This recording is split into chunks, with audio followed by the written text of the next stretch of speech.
বাবা জানতে চায় মেয়ের থেকে তার স্কুলের বাইরে তার কোনো অচেনা ব্যক্তির সাথে কথা হয়েছিল কিনা।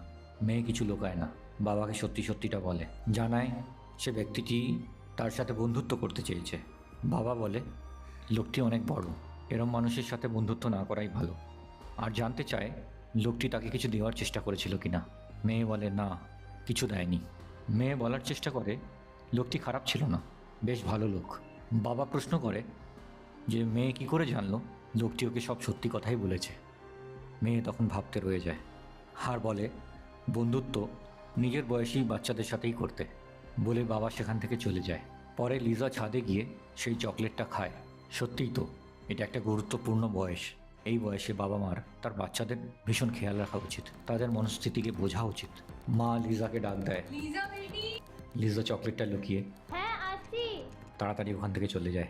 লিজার বাবা মা ভালো ছিল, তাও যেন সেটা ঘটছিল না। তার মানে আরও কত গভীরে গিয়ে তাদের বাচ্চাকে বোঝা উচিত। পরের দিন লিজা টিউশন থেকে ফিরছিল। লিজা সামনে কাউকে দেখে থমকে যায়।